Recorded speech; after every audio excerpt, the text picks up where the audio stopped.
Alors, on démarre. Bonjour tout le monde, même si j'ai déjà dit bonjour à chacun, mais maintenant c'est officiel. C'est un bonjour collectif.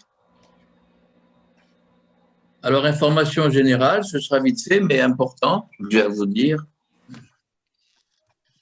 Alors, d'abord, je vous l'ai écrit, il y aura une autre réunion, qui a été décidée en bureau, une autre réunion en juin, fin juin. Voilà, la dernière réunion de l'année. Et lors de cette réunion, il y a quelque chose qui m'inquiète, c'est que les membres du bureau, il y a Gérard Loton qui je viens de l'appeler, qui n'est pas là. J'espère qu'il va bien. Bon. Dans cette réunion de juin, un ordre du jour classique, des exposés, etc., mais surtout, on préparera le travail de l'an prochain. Je vous en ai déjà parlé la dernière fois. Nous pensons qu'il serait souhaitable d'organiser des réunions en Zoom, en plus des réunions en présentiel, en espérant que la situation s'arrange, on pourra faire des réunions en présentiel. Donc, on va en discuter en bureau et on vous présentera une organisation possible de notre travail l'an prochain. C'est quelque chose de vraiment nouveau. C'est-à-dire, il pourrait y avoir, par exemple, des réunions académiques, des réunions entre des équipes interacadémiques, mais qui sont voisines l'une de l'autre, etc. On a imaginé, surtout maintenant avec l'international. Voilà. Ensuite, toujours dans les informations générales, notre prochain colloque aura lieu en principe le 25 novembre, un jeudi ou le 9 décembre.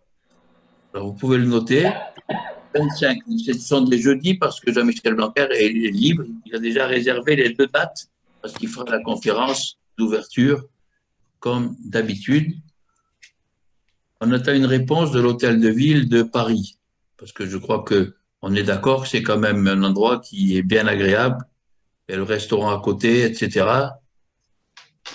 Donc, je vous tiendrai au courant dès qu'on aura la réponse. Alors, le thème de notre colloque, avec l'accord de Jean-Michel Blanquer, le plein accord, ce sera précisément la folie de l'évaluation.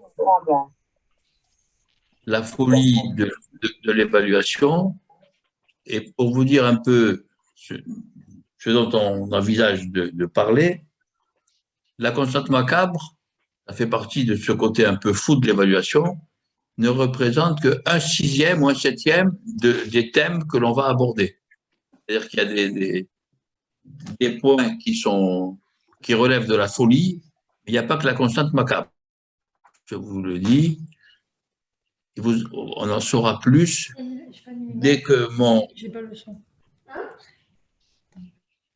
Ah, il y a Catherine Ibanez qui nous rejoint. Attendez, on voit l'image de Catherine. Catherine, voilà, bonjour Catherine. Bonjour, je n'avais pas mis l'image parce que je n'ai pas encore mangé. Pour moi, il est déjà 20h, il est 20h, il fait plus de 20h, donc je vais me permettre de grignoter pendant que tu interviens sans déranger personne. Voilà.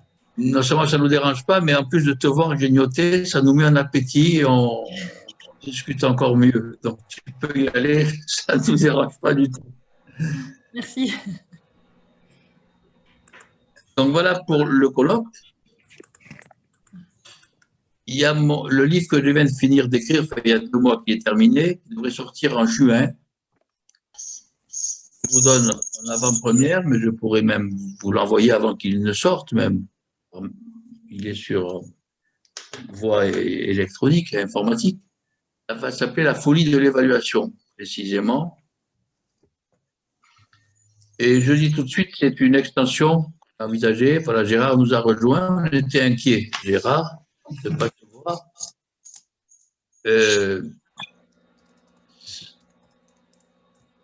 Il y aura des soutiens. Ce livre risque de faire vraiment du bruit, de même que le thème de notre colloque.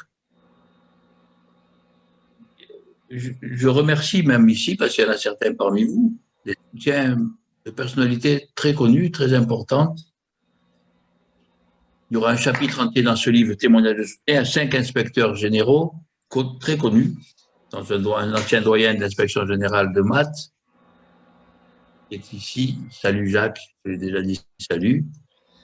Et comme préfacier, il y aura le secrétaire national d'enseignement catholique, le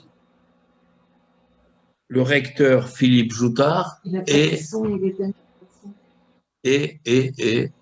Jean-Michel Blanquer, qui va être un préfacier de ce livre, et j'ai reçu sa préface. Il soutient à fond ce combat et il le dit publiquement. Donc c'est pour nous, pour moi bien sûr, mais aussi pour le mouvement. C'est une reconnaissance très forte. En tout cas, c'est ressenti de cette manière par beaucoup de personnes à qui j'en discute, parce que c'est assez rare qu'un ministre de l'Éducation nationale se mouille, enfin s'engage dans un tel combat. Autre information générale, je m'occupe actuellement de la répartition des heures dont on bénéficie de la part du ministère. Alors, je vous rappelle que malheureusement, tout le monde, tous les participants à cette réunion ne peuvent pas bénéficier de ces heures, mais ceux qui peuvent en bénéficier, il y a essentiellement les profs de collège et de lycée, certains qui sont impliqués dans le mouvement.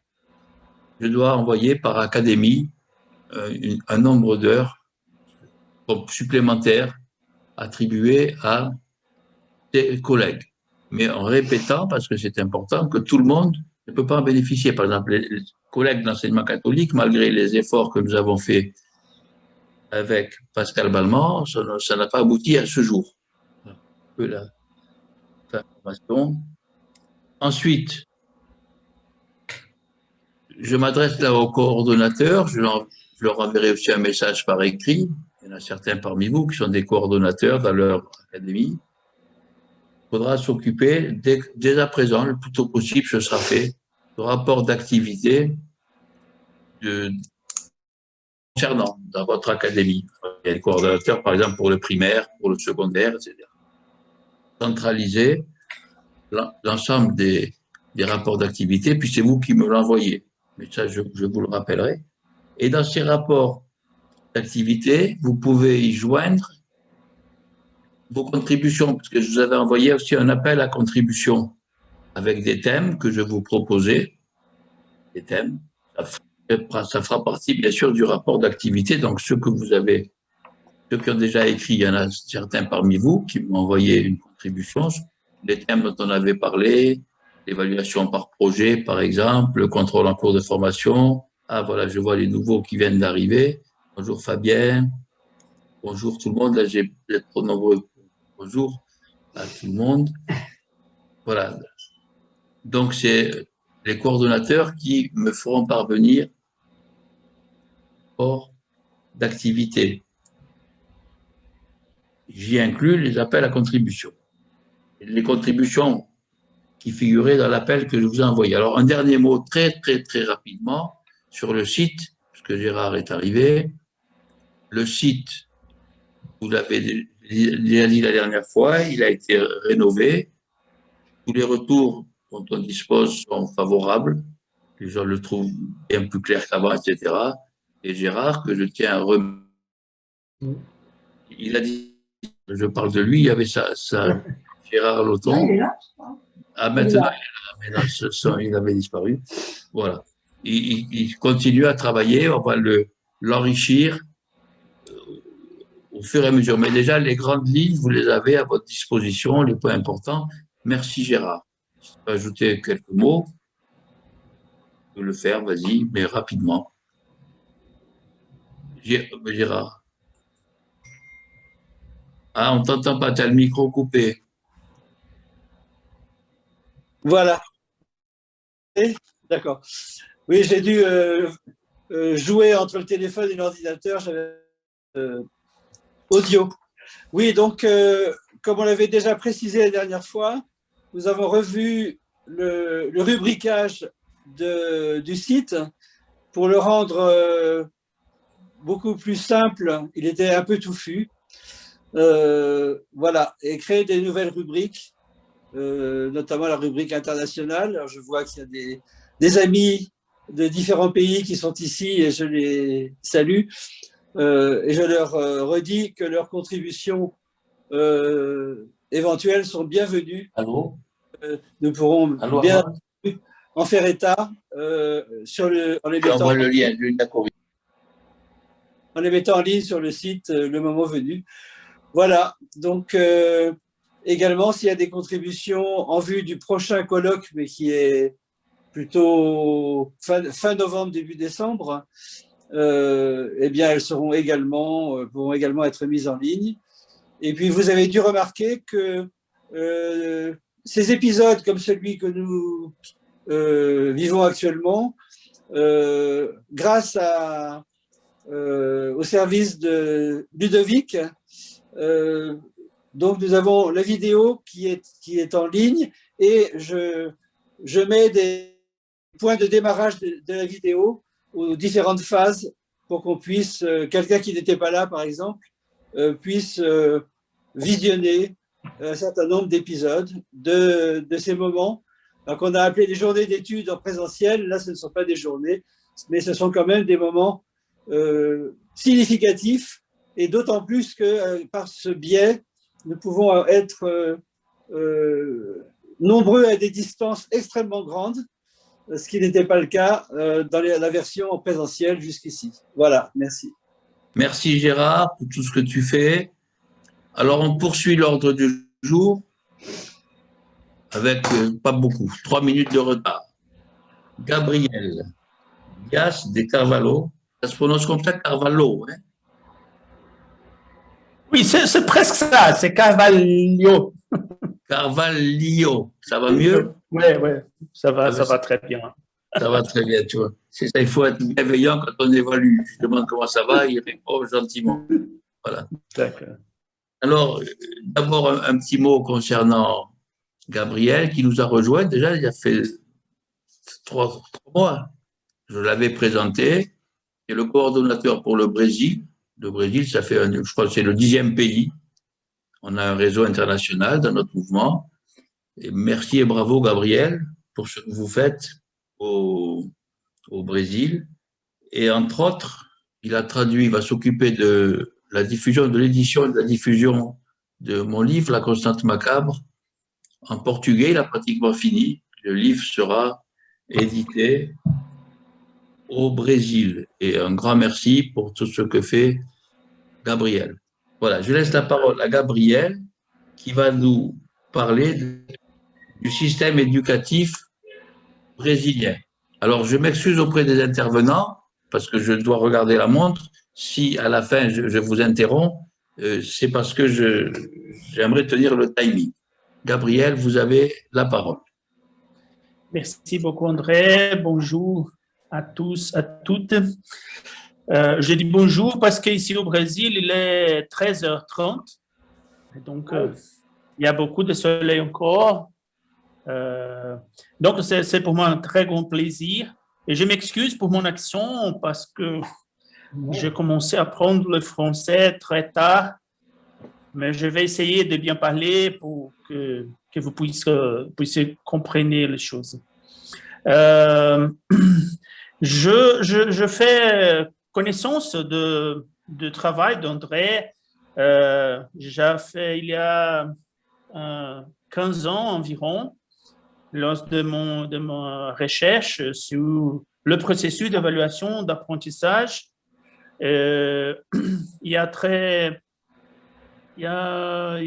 je crois, 6-7 mois que j'ai pris contact avec André pour qu'on puisse travailler ensemble. C'est pour moi un très grand plaisir d'être ici et pouvoir discuter avec vous. Je m'excuse, je veux présenter mon écran. J'ai préparé quelques diapositives pour guider ma présentation. Alors, je crois que je ne peux pas faire la présentation de mon écran. Il faut une autorisation. Il faut autoriser le partage. Ah oui. J'ai autorisé déjà le partage. Ça va aller. Oui.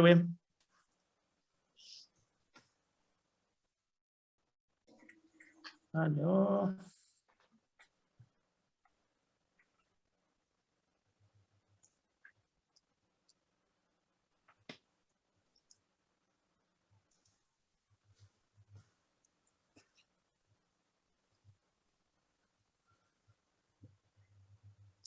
je vais essayer.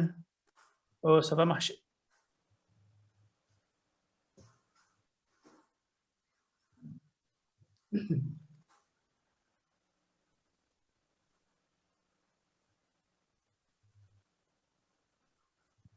Vous voyez la présentation? Oui, c'est bon. Oui, Oui, c'est bon. Merci. c'est bon. Alors, je vais commencer. Je vais présenter quelques données sur mon pays.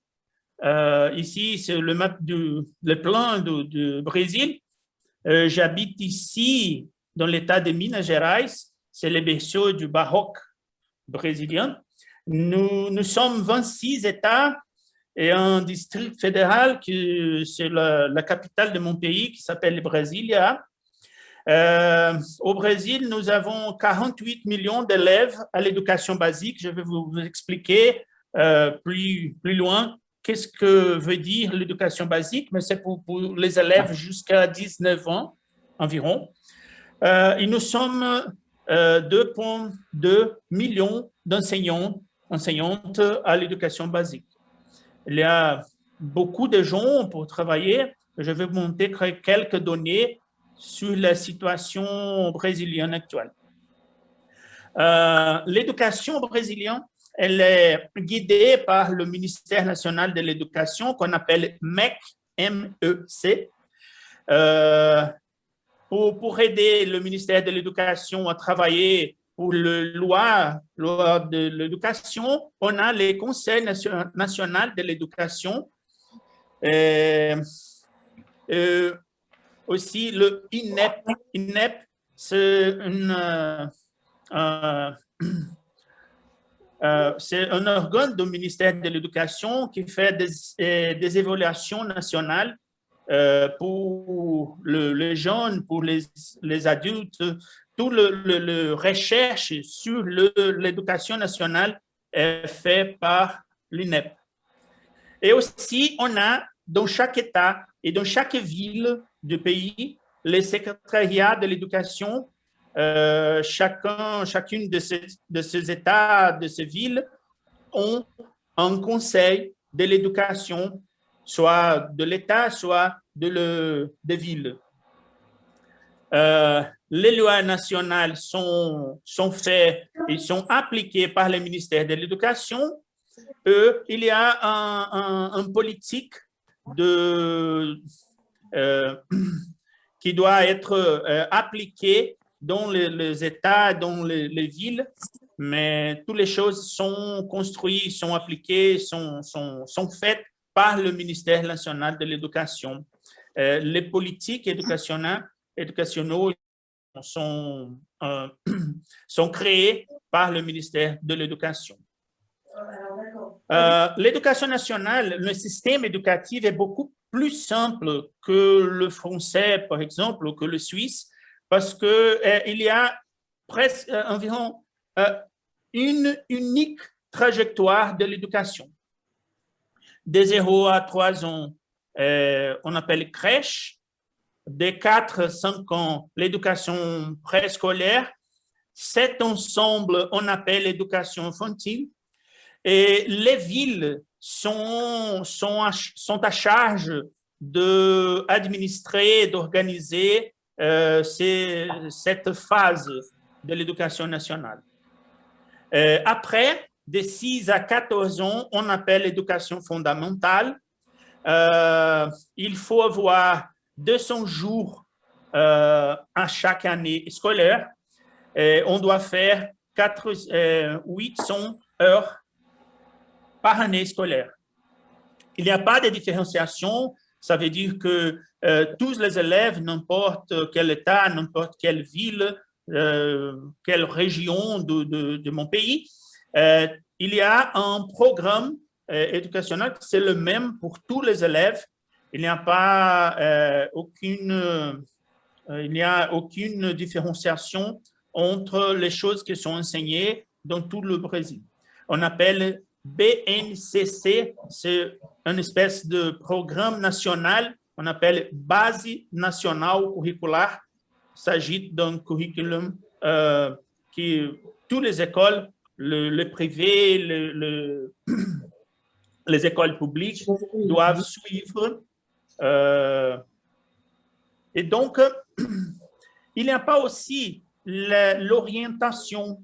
C'est une chose qui existe en France. Donc, malgré le fait qu'il fait beaucoup d'évaluations des élèves pendant l'éducation fondamentale, il n'existe pas un mécanisme pour conduire un élève pour avancer le processus de l'éducation. Donc, je veux dire que tous les élèves qui ont fini l'éducation fondamentale, ils accédaient à l'éducation moyenne de 15 à 17 ans et aussi l'éducation moyenne à un programme pour tout le Brésil, tout mon pays. Nous avons une nouveauté dans l'éducation, dans la législation éducationnelle brésilienne, qui sont les itinéraires formatifs. Depuis 2019, la loi a créé un dispositif de différenciation de l'éducation moyenne, mais elle n'est pas encore appliquée en fait à les écoles. Nous pensons, il y a une planification de l'éducation brésilienne qu'elle va être appliquée en 2023. On va commencer à essayer de faire quelques itinéraires formatifs, dont un de ces types d'itinéraires, l'éducation professionnelle. Aujourd'hui, au Brésil, nous avons les instituts fédéraux de l'éducation professionnelle qui ont, ils délivrent une éducation mixte. Au même temps que l'élève fait l'itinéraire de l'éducation moyenne traditionnelle au Brésil, il fait aussi un itinéraire professionnel. Donc, après ça, n'importe quel type d'éducation qu'un élève a eu, il peut accéder à l'université. L'université peut être faite pour tous les élèves qui ont déjà fini l'éducation moyenne. Il n'y a pas de différenciation, comme je dis tout à l'heure, des itinéraires de formation comme existe, par exemple, en France, de collèges, de lycées professionnels, etc., etc. Donc, à la fin de l'éducation moyenne, de l'éducation basique qu'on appelle, tous les élèves peuvent faire l'examen national de l'éducation moyenne qu'on appelle ENEM. Il s'agit d'un examen à large échelle, la même épreuve pour tous les élèves. Ce sont 180 questions de mathématiques, portugais, anglais, espagnol, physique, chimie, biologie, histoire, géographie, philosophie, sociologie, art, éducation physique. Il s'agit d'un curriculum très, très, très vaste. Il y a très de choses à savoir. J'ai un ami chercheur à l'Université de Minas Gerais, ici au Brésil.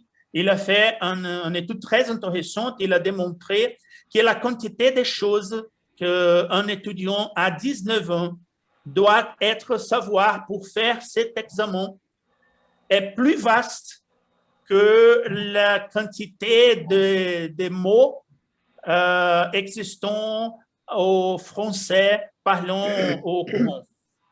Donc, il faut savoir beaucoup de choses.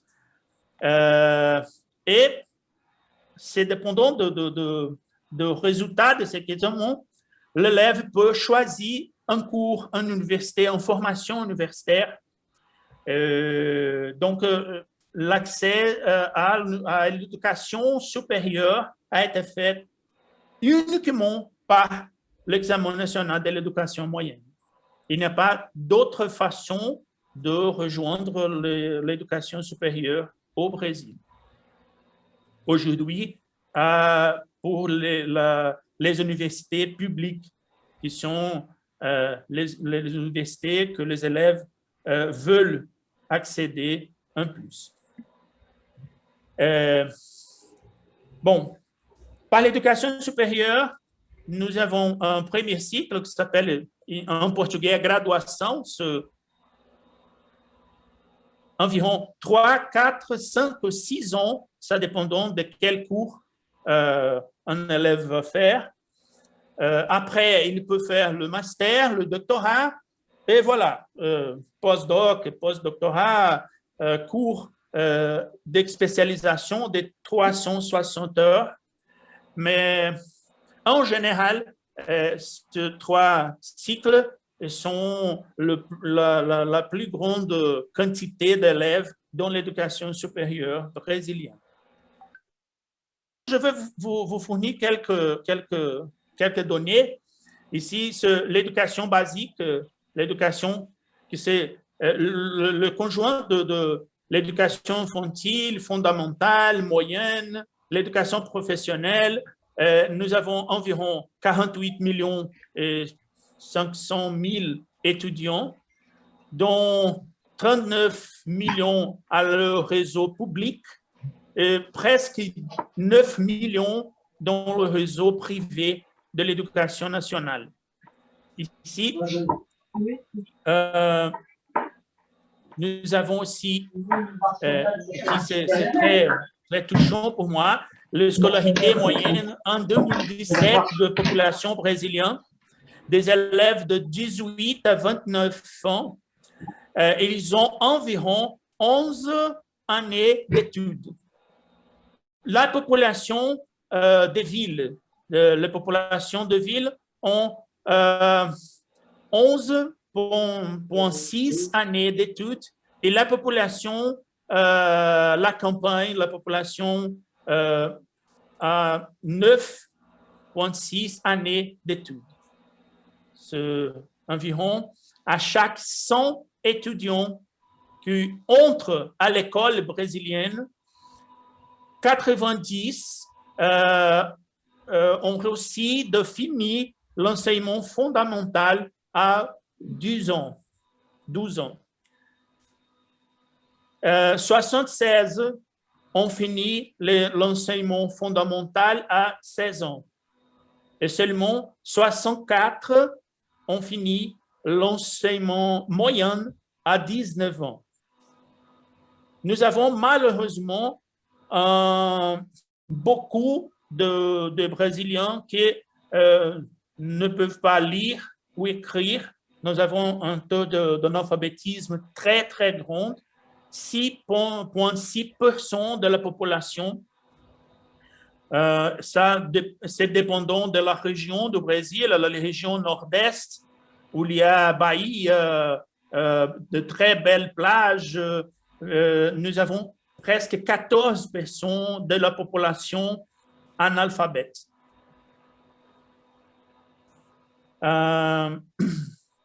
Ici, nous avons quelques données aussi sur la formation de la population sans aucune instruction, sans aucune formation à l'école. 6,4% de la population.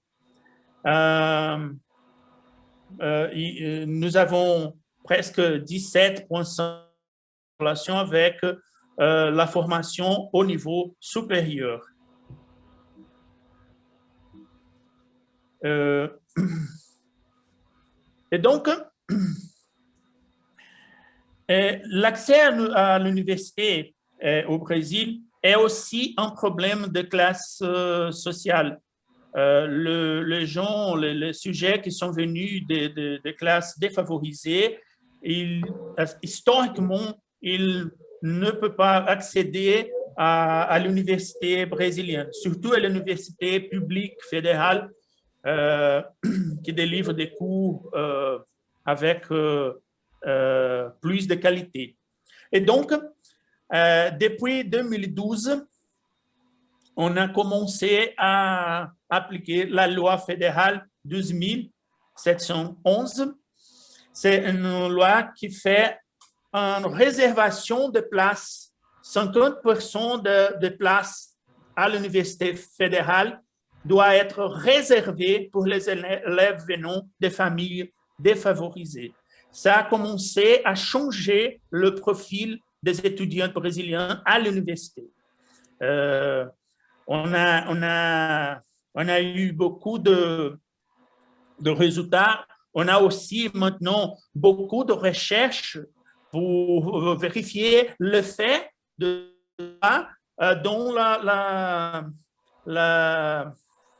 le profil de formation, surtout en régions qui sont défavorisées de point de vue qui sont pauvres. Et donc, nous commençons à promouvoir un changement dans ce profil. Ça, pour moi, c'est très, très, très, très important parce que, historiquement, l'université fédérale était consacrée aux familles riches. Et quand on permet que les élèves pauvres vont à l'université fédérale, ça change beaucoup les choses dans la distribution de revenus, de richesses au Brésil. Comme un exemple, 5 familles au Brésil ont la même richesse que 50% de la population brésilienne.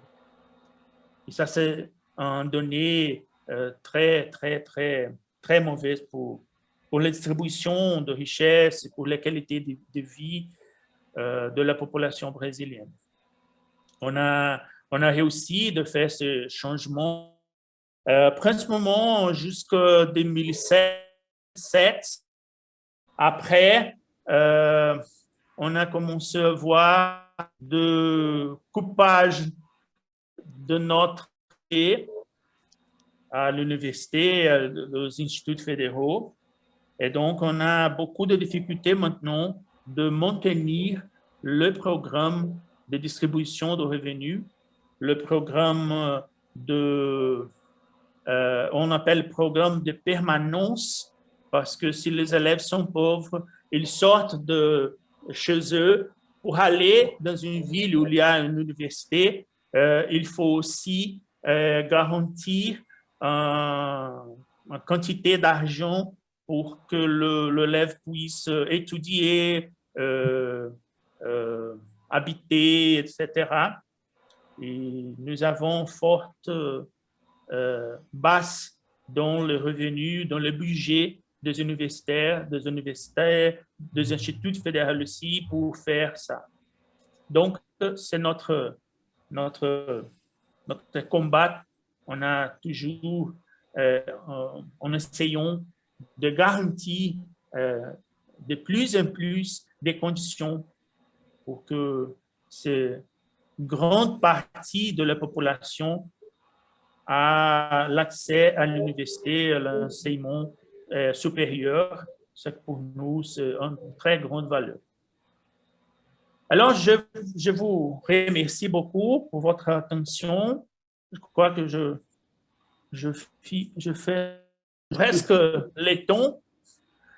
Et donc, je reste à disposition pour quelques questions, pour l'échange. Et merci beaucoup à toutes et à tous. Votre micro est coupé, André. André? Je crois que c'est la phrase de l'année. Votre micro est coupé. N'est-ce pas?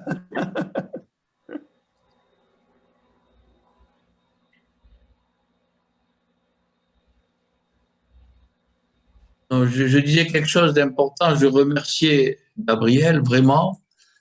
J'aimerais parler portugais aussi bien que tu parles français. Ce ne sera pas facile. Déjà, rien que pour prononcer votre nom, Carvalho, déjà, je me suis fait reprendre, c'est Carvalho, enfin bref. Donc, vraiment, un grand merci parce que ça a dû lui demander un sacré travail de faire ce qu'il a fait. Alors, on n'a pas beaucoup de temps pour le débat. Juste des questions. Et s'il vous plaît, Gabriel, si vous pouvez répondre très brièvement. Quand vous dites qu'il n'y a pas d'orientation au début de la scolarité, ça veut dire qu'il n'y a pas de redoublement. C'est juste une question, oui ou non. Les élèves, non. pas de redoublement. Voilà, c'est pour ça que je vais laisser la parole aux autres. Il n'y a pas de redoublement. Des grandes écoles, ça n'existe pas, les grandes écoles qu'il y a en France. Oui, non, Gabriel, il n'y en a pas. Non. C'est tout l'université. Il y a de redoublement.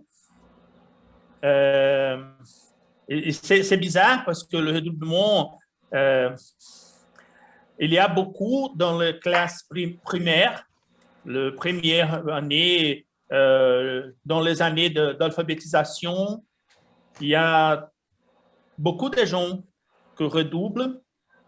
À cause de ça, ils quittent l'école et le petit, à 8 ans, 9 ans, 10 ans, ils vont travailler. Mais alors, je ne suis pas sûr d'avoir compris. Donc, il n'y a pas de redoublement, mais il y en a qui quittent l'école pour travailler. Il y a beaucoup de redoublements à l'école brésilienne. Ah, j'avais compris le contraire. Il n'y a pas l'orientation dans le sens de savoir la trajectoire, quel est l'itinéraire formatif qu'un élève va suivre après l'éducation fondamentale. Mais il y a des redoublements. Et juste un dernier mot, la constante macabre, Gabriel, si vous êtes parmi nous, c'est que la constante macabre existe au Brésil. Existe parce qu'il y a une idée parmi mes collègues, professeurs, beaucoup d'entre eux, qu'il faut faire redoubler un élève pour que le processus éducatif soit, comment je peux dire, soit crédible. Crédible. Merci beaucoup. Pardon. Donc, il y a beaucoup je vois la constante macabre dans les classes. Surtout, je suis professeur de physique, sciences physiques. Et donc, si je dis que tous mes élèves ont réussi, beaucoup de gens vont me fier de mon cours, va dire que je sais, tu as laissé tout le monde suivre, tu n'es pas sérieux, tu ne fais un bon travail. Mais si je dis que 80% de mes élèves ont un échec, beaucoup de gens vont dire « Oh, mes félicitations, tu as fait bien ton travail. » Oui, ben on connaît ça, malheureusement, en France aussi. Ouais. Une ou deux questions, pas plus, avec des réponses rapides, Gabriel. Il y a une question ou deux.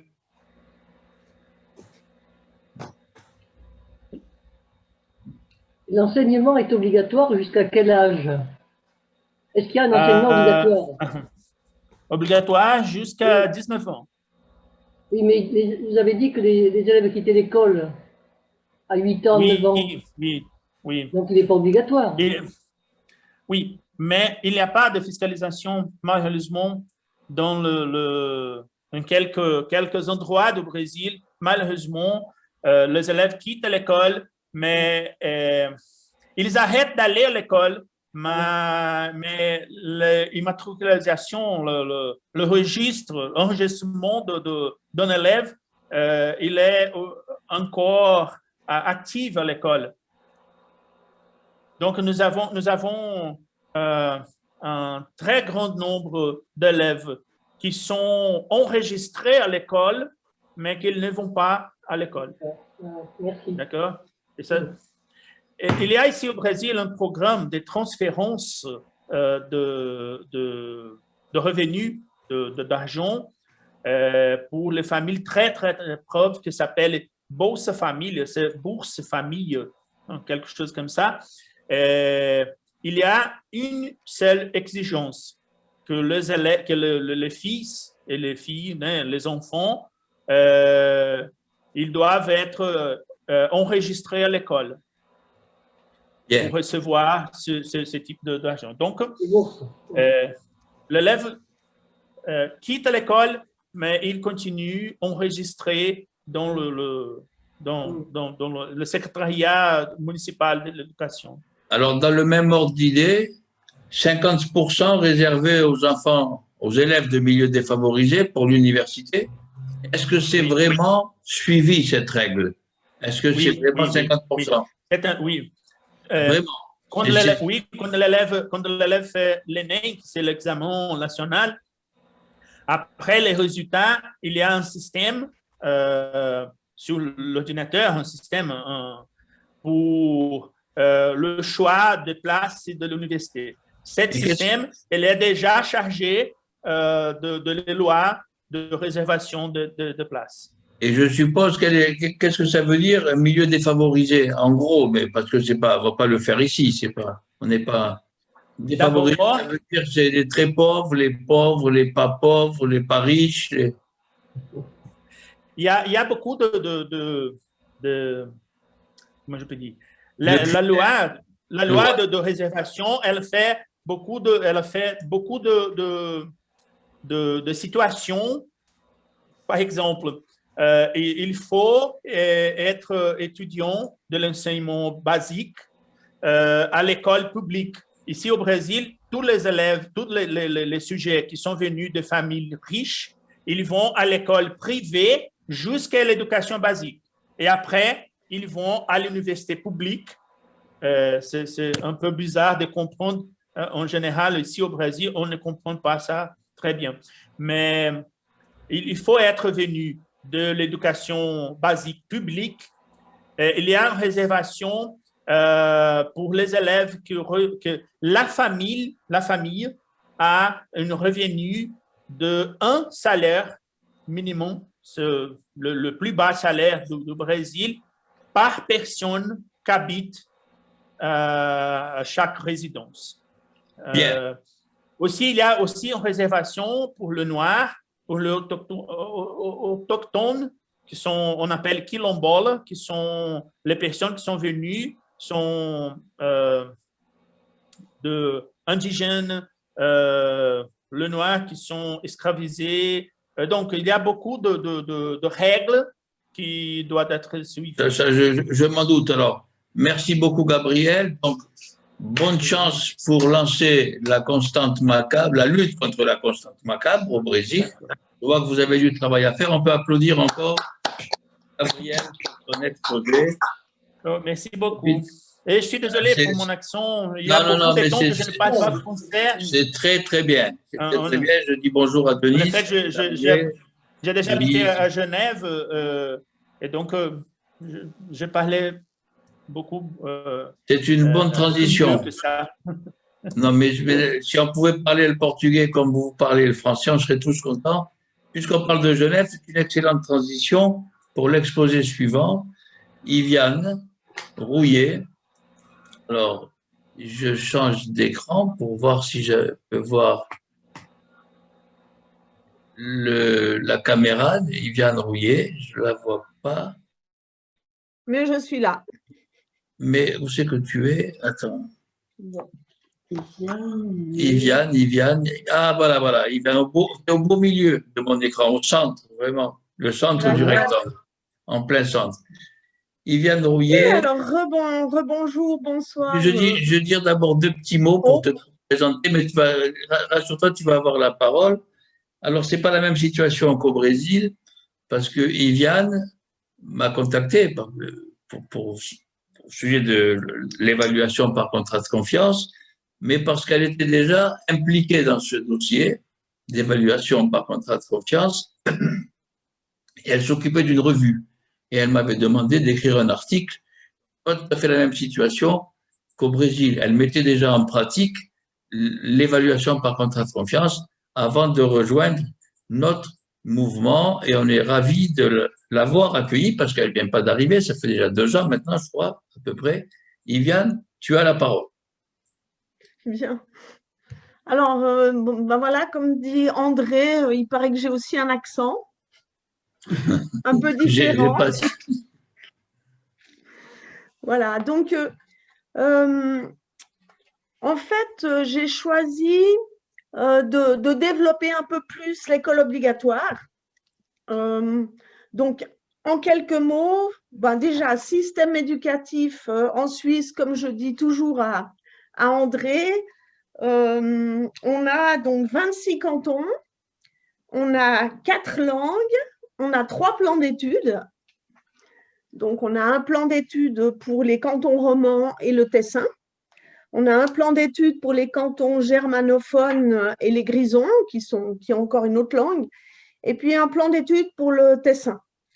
Donc, voilà. Donc, c'est hyper difficile d'avoir un discours un peu général sur la Suisse, quoi, parce que tous les systèmes sont différents. Alors, qu'est-ce qui est comment? Eh bien, les formations supérieures ou secondaires, un titre de maturité, ce qui correspond à peu près à votre baccalauréat, ça, c'est fédéral. Il y a des évaluations fédérales. Mais autrement, dans les formations obligatoires, ce sont les cantons qui sont responsables de ça. Alors, il y a la situation a évolué depuis un certain temps, c'est-à-dire que les cantons romans se sont regroupés et les cantons alémaniques se sont regroupés aussi. Le plan d'études roman n'est pas si vieux que ça, puisqu'il date été adopté par le peuple, parce que ça a passé en votation en 2006, puis la conférence intercantonale de l'instruction publique l'a mis en 2020, enfin 2016 en application, et il vient d'être révisé en 2021 pour ce qui est des nouveaux apprentissages relevant de l'éducation numérique. Donc, c'est quelque chose qui évolue. L'ERPLAN 21, donc les cantons germanophones, il commence à être en application déjà depuis 1 ou 2 ans. C'est progressif. Et puis celui du Tessin, il commence à être introduit cette année. Voilà. Donc, au-delà de ça, on a des ordonnances et des règlements chaque fois cantonaux.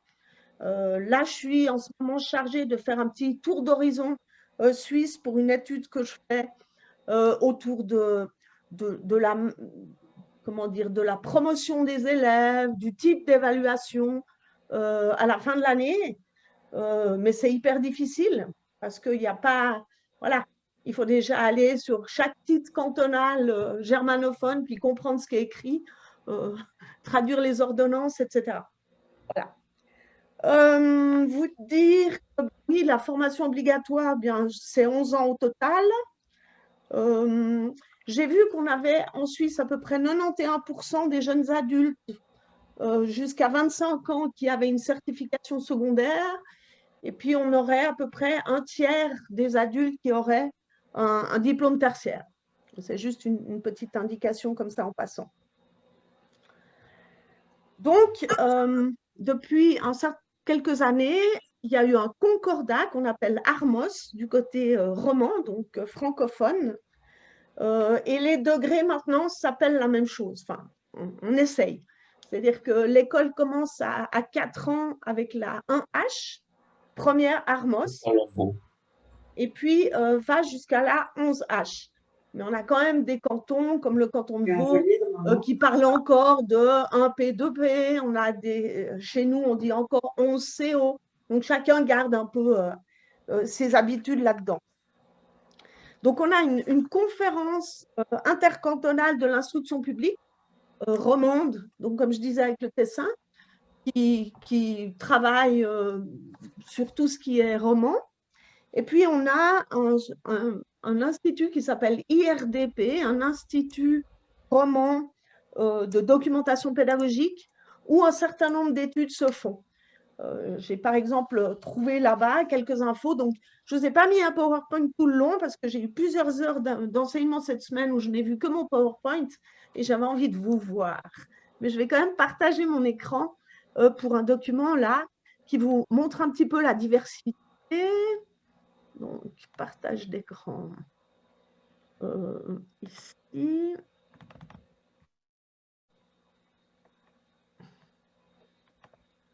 Est-ce que vous voyez mon écran? Oui? Oui. D'accord. Alors ça, c'est simplement pour les cantons romans, une petite idée des pratiques départementales. Parce que chez nous, dans les cantons, on a un certain nombre d'épreuves cantonales, je sais pas, d'examens selon les cantons, on appelle ça examen, épreuve, enfin voilà. Et ça vous montre qu'il y a déjà à ce niveau-là une très grande diversité. Si on prend le canton de Vaud, par exemple, on a un examen en 4e, 6e, 8e, 10e. Donc, quelque part, on a un examen tous les 2 ans. Et ces examens prennent des valeurs différentes selon les cantons. Par exemple, sur le canton de Vaud, l'examen externe prend 30% de la moyenne. Donc, ce qui est quand même important. Si on prend Berne, c'était même à vérifier, tellement c'est étonnant, eux, ils n'en ont pas du tout. Ah oui. Fribourg, là, on voit, on a un petit peu moins. Si on prend Neuchâtel, il y a des examens sur les premières années. Et puis après, dans le secondaire 1, on voit qu'il n'y en a plus. Donc voilà, hein. Déjà, en termes d'examens cantonaux, il y a de grosses différences entre les cantons romans. Du côté germanophone, les informations que j'ai pu pour l'instant voir, c'est qu'on est beaucoup plus dans une évaluation globale et de plus en plus vers des évaluations de compétences, peut-être plus que du côté francophone. Là, je vous ai mis un petit panorama de l'emploi des notes dans les bulletins scolaires. Parce que si on regarde en troisième, c'est à peu près 6 ans, 6-7 ans. En troisième, on n'a pas du tout de notes dans les cantons romans. Donc, les notes apparaissent pour le Valais. Alors, si vous regardez le Valais, le canton dans lequel je travaille maintenant, c'est vraiment le plus axé sur les notes, puisque ça démarre à la fin de la 4e, enfin en 4e, quoi. Et si on regarde, par contre, le canton de Neuchâtel, on voit que la note n'apparaît qu'en 8e, en fait. Donc, c'est voilà, des pratiques très différentes. Alors, on a parfois, quand vous avez un petit plus, on a des bulletins qui sont sans notes, des rapports d'évaluation sans notes. En ce qui concerne la notation, certains cantons ont des échelles, bon, on est pratiquement toujours sur 6. Certains cantons ont des échelles par atteinte d'objectifs, atteint les objectifs, voilà. Et puis d'autres, comme chez nous, on est au 10e. Donc, pour moi, c'est un peu aberrant, mais voilà, on est encore au 10e. Et le jour où j'ai dû faire, il y a quelques années, une étude et proposer un point de vue sur cette notation, j'avais développé un point de vue pour la note à la demi. Je trouvais que c'était déjà bien suffisant. Et il m'a, en fait, la décision prise a été fondée politiquement, donc absolument pas pédagogiquement. Voilà. Vous dire encore que jusqu'à cette année, chez nous, donc je développe un peu plus le Valais puisque j'y suis maintenant, j'ai travaillé sur Genève et Vaud aussi. Maintenant, ça fait quand même bien des années que je suis en Valais. On avait jusqu'à maintenant une moyenne semestrielle. Et cette année, en raison du Covid, on a passé à une moyenne annuelle. Donc, tous les résultats ont été annualisés.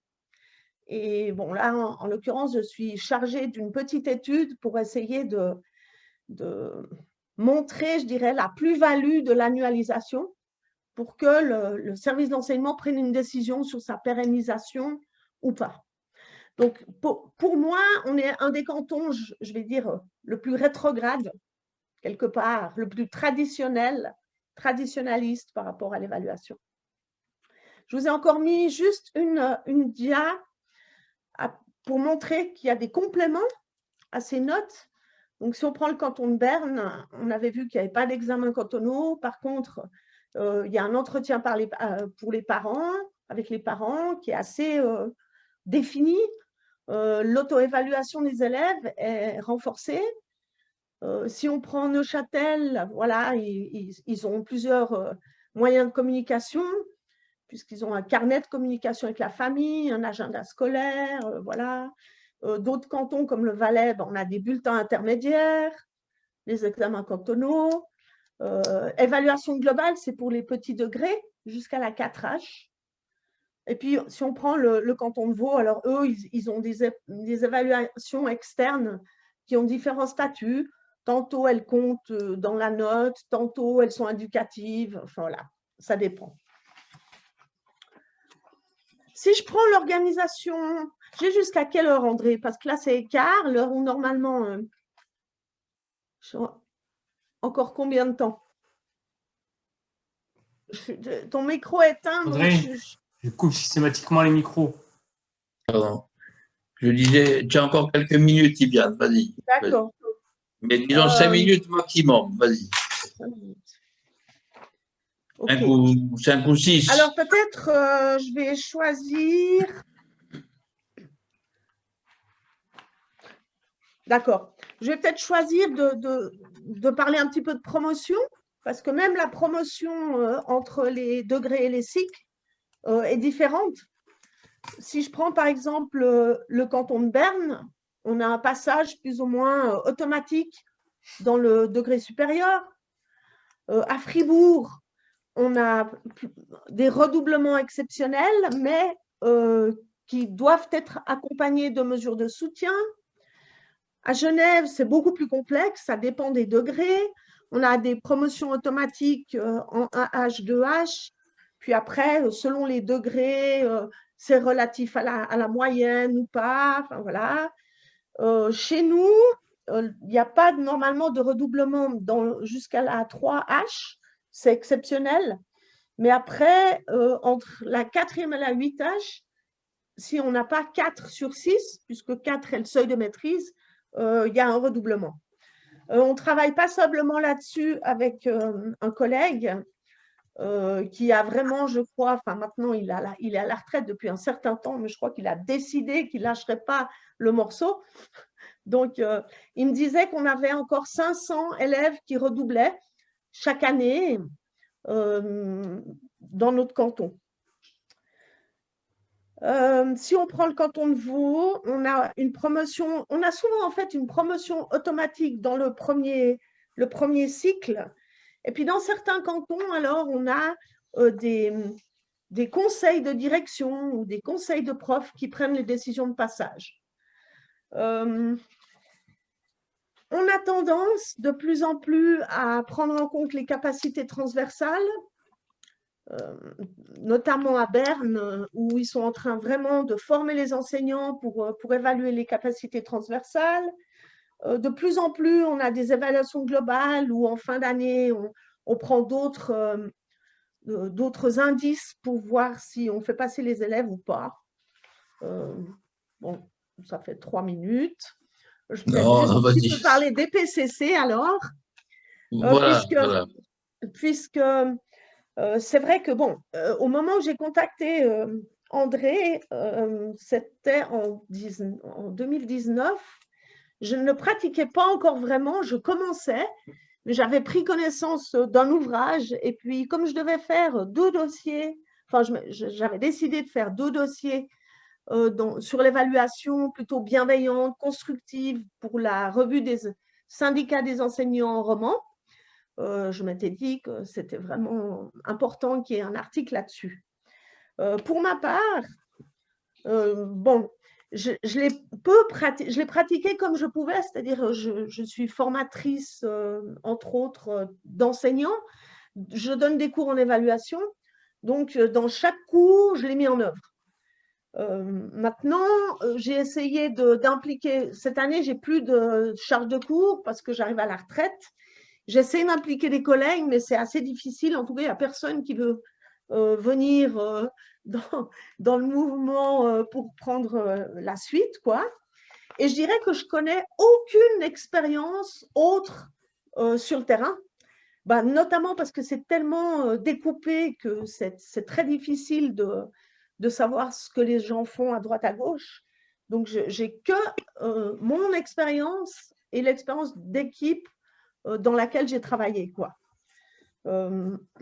Ce que je peux toutefois dire à ce propos, c'est que je trouve que les futurs enseignants, ils rentrent dans cette problématique avec, je dirais, un peu deux biais. Le premier, c'est qu'ils craignent l'ampleur des questions, c'est-à-dire qu'ils me disent, mais 2 semaines avant la fin, mais c'est beaucoup trop tard, on n'aura pas le temps de les préparer, etc. Parce qu'ils ont l'habitude, quand ils préparent des questions, que ce soit des questions de dissertation, quoi, beaucoup plus importantes. Et puis la deuxième chose, je trouve, c'est qu'il y a une confusion. Ceux qui surfent un peu sur leur contenu confondent, comment dire, il y a un peu une incompréhension autour du terme confiance. Quand j'ai demandé un peu de se positionner par rapport à l'approche, ce qui m'était renvoyé par ces étudiants-là, c'était quelque chose du genre vous nous faites confiance, donc nous, on vous fait confiance et puis on ne veut pas trahir votre confiance. Mais ils n'allaient vraiment pas très loin, certains, dans la compréhension des choses. Dans l'ensemble, leurs réactions sont, une fois qu'ils ont passé par la démarche, sont positives. L'année passée, j'ai dû vraiment faire beaucoup d'adaptations puisqu'on était sur des entretiens oraux par Teams. Mais voilà, donc je dirais plutôt de bonnes réactions, en admettant que ça les fait travailler, qu'ils savent où ils vont, que ça les sécurise, etc.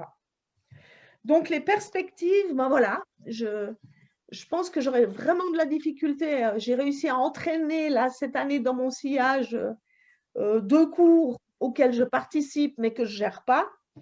Et puis, je reconnais que les perspectives sont très incertaines en Suisse parce que je ne vois pas très bien comment ça pourrait continuer. En tout cas, merci à André pour son accueil et merci à vous. J'étais venue une fois à un colloque et voilà, j'avais eu… Et on peut applaudir. Viviane, un grand merci à toi. Juste avant de lancer un petit débat très court parce que le temps passe, tu m'avais dit qu'il y avait des différences entre les différents cantons, mais là maintenant tu es rentré dans les détails, mais alors c'est impressionnant.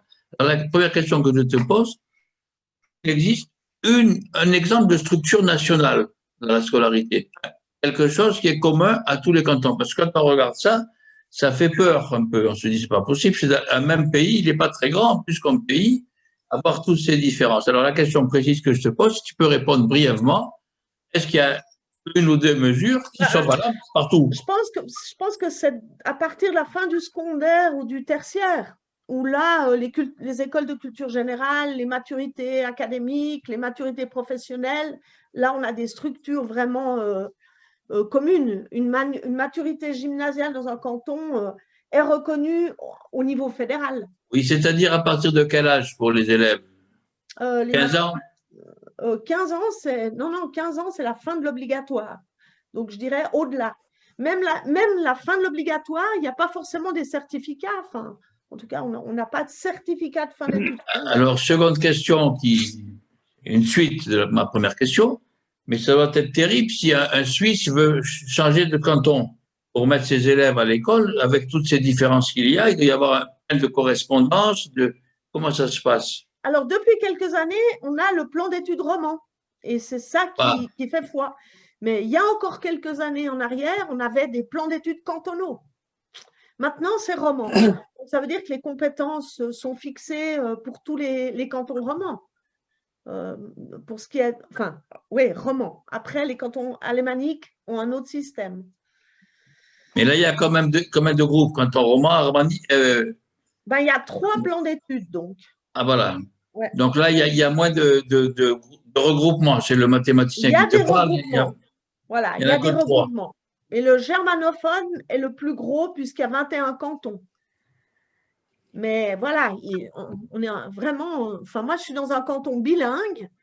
Ça veut dire que dans mon canton, il y a 2 plans d'études. Compris? Et dernière question, la constante macabre, elle existe fortement en 2 mots. Alors, je pense qu'elle est beaucoup plus forte, beaucoup moins forte que chez vous. Elle existe, je pense, plus dans le secondaire 2. L'idée de sélection, mais c'est encore, hein, c'est des hypothèses que je ne peux pas vérifier par des statistiques, par exemple. Mais là, dans l'étude que je conduis actuellement sur 2000 élèves en Valais pour voir l'effet de l'annualisation, j'ai été très surprise de voir qu'on n'a même pas de courbe de Gauss dans les résultats des élèves. C'est-à-dire que si on prend la moyenne, on a une courbe en J avec beaucoup plus de 5, 5,5, 6 que de notes autour de 4, 4,5. Donc, je pense que vraiment, on est vraiment dans une perspective de maîtrise d'objectifs. Et dans la formation des enseignants en évaluation, on insiste beaucoup là-dessus. On est dans une évaluation critériée et plus normative. Et c'est vraiment l'atteinte des objectifs qui doit définir la note d'un élève et pas, voilà, et pas sa position dans la classe ou dans le groupe. Je ne sais pas si ça répond à ta question. Ça répond. Merci. Viviane, s'il y a une ou 2 questions, on peut revoir toutes les… Oui, juste une remarque. Il y a quelques années, j'étais chargé d'un rapport sur la participation des étudiants dans les filières de formation, participation au fonctionnement de la filière. C'est-à-dire comment les étudiants étaient associés ou non au fonctionnement de la filière. Et j'avais consacré une page à la Suisse parce qu'effectivement, par rapport à ce qui se passe en France, en moyenne, je dois dire qu'on était impressionnés par la qualité de cette conception de la place de l'étudiant dans la communauté éducative et dans l'établissement. J'avais notamment évoqué la Haute École cantonale vaudoise de la santé. J'avais trouvé des choses très intéressantes dans cet établissement. Tu as vu ce qu'il écrit? Voilà. Merci. On peut, Ludo, s'il te plaît, on peut revoir les visages un peu de… Ah oui, attends, il faut que j'enlève le… Pardon, pardon. Ça dépend de Viviane, vas-y. Moi qui maîtrise ça. Excusez-moi. Voilà. Sur, ouais. Directement, notre caméra. Redemande. Comment? Redemande là. Alors, de la part de Corinne, si c'est possible, si on peut voir les visages de tout le monde, parce que il y a un côté un peu triste. Là, avec le virus, on est très complètement anéanti. Alors, si en plus on fait un truc et on voit que des trucs noirs comme ça, alors, si on peut voir les visages, voilà, de tout le monde. Ah, voilà. Et vous pouvez, en plus, vous avez mon autorisation, vous pouvez manger, boire, vous saouler, prendre l'apéro. C'est autorisé, mais quand vous voit avec nous. Merci beaucoup, Yvia. Catherine, j'espère que tu as fait un bon repas, tu as bien mangé. Ah, tu as le micro coupé. Voilà. C'est quand même gênant de manger devant tout le monde. Moi, il est 21h passé et voilà, il est 21h30 chez moi. Non, mais ça va. C'est très bien, on te voit et c'est un plaisir de te voir. Alors, il y a une autre question, mais très rapide, pour Yviane. Ce que je retiens, c'est que c'est vraiment très différent de la France, quoi. Oui, quand je te disais ça, je n'avais pas l'impression que tu… Enfin voilà, tu disais, oui, je sais, tu vas dire ça, mais tu comprends qu'effectivement, il y a beaucoup de différences. Ben oui. C'est surtout la diversité dans un même pays aussi petit, qui est tant de trucs. Une question, mais c'est un débat trop important, ça. On sait d'où ça vient, toutes ces différences-là de canton, etc. En deux mots. Ben déjà, au niveau politique, on a des décisions qui se prennent au niveau fédéral, au niveau cantonal et au niveau communal. Et l'éducation, la formation obligatoire, donc les 11 premières années, c'est les cantons qui gèrent. Donc en fait, les cantons se sont mis ensemble. Donc c'est un peu, voilà, c'est vraiment une fédération, une confédération de cantons qui ont pas mal d'indépendance. On a compris. Même Et Catherine, pour gérer le Covid. Catherine, tu voulais dire quelque chose, je crois. Oui, moi j'ai une question en fait entre les deux systèmes qui ont été présentés. Je me suis posé une question à un moment donné. Comment sont les enfants? Est-ce qu'ils sont heureux dans ces systèmes qui peuvent être autant en Suisse qu'au Brésil? Comment c'est la réaction des élèves en fait? Elle est comment? C'est-à-dire, est-ce qu'il y a un taux d'absentéisme? Est-ce qu'ils aiment aller à l'école? Enfin, je veux dire, c'est quand même deux systèmes complètement différents. J'aimerais bien savoir comment en fait sont la réaction des élèves par rapport à ça. C'est une question que je me suis posée à un moment donné. Alors, je commence peut-être à répondre. Moi, je pense que dans le primaire, les élèves sont contents, la plupart sont heureux d'aller à l'école. Beaucoup. Hein. Il y a toujours des élèves en difficulté qui souffrent à l'école ou des élèves justement à haut potentiel ou hypersensibles qui souffrent à l'école. Mais je pense que c'est dans le secondaire que ça devient plus difficile. L'absentéisme au primaire, bon, je ne sais pas, je n'ai pas de statistiques. Mais je pense que c'est au secondaire que ça devient plus difficile. Mais au primaire, on a quand même des approches, si on prend les premières années, où le jeu est favorisé, où les activités complexes de production, etc., sont favorisées. Donc, je pense que, voilà, je pense que globalement, ils sont assez heureux. André, par rapport à ce que vous disiez, effectivement, c'est d'autant plus difficile à comprendre qu'on est, nous, pour le coup, sur un système d'organisation assez centralisé. Et je pense que, du coup, ça éloigne d'autant plus la compréhension qu'on peut avoir d'un tel système. Oui, oui, oui, tout à fait.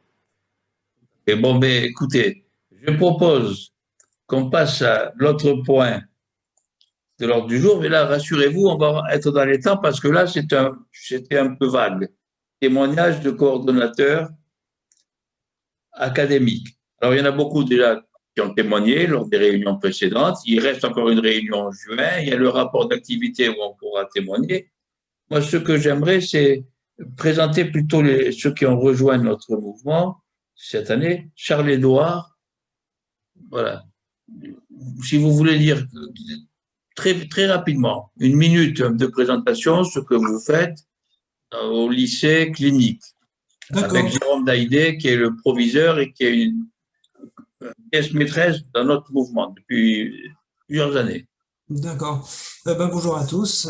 Donc, j'appartiens à la FSEF, Fédération Santé des étudiants de France. Vous en avez entendu parler dans les actualités il y a un mois, je pense, puisqu'il y a eu un piratage informatique dans les cliniques. Donc, il y a 13 cliniques en France dédiées aux soins-études, une aile médicale, une aile éducation nationale. Donc, ce sont des enseignants titulaires qui enseignent à ces élèves qui viennent de tous bords. Donc, pour faire très vite, j'ai par exemple une élève d'un institut privé à Versailles, à côté d'un élève qui relève de l'ULIS, et je dois enseigner ces élèves au même niveau, en même temps. Donc, voilà, l'une apprend en 10 minutes une notion, l'autre en 2 semaines, ça ne vient toujours pas. Donc là, on a l'occasion de faire de la différenciation. On a vraiment une très grande hétérogénéité. Donc, c'est un défi. Et donc, on utilise, enfin, en tout cas, personnellement, le PCC, qui fonctionne. Alors, les élèves sont surpris au début. Ils n'y croient pas trop au début.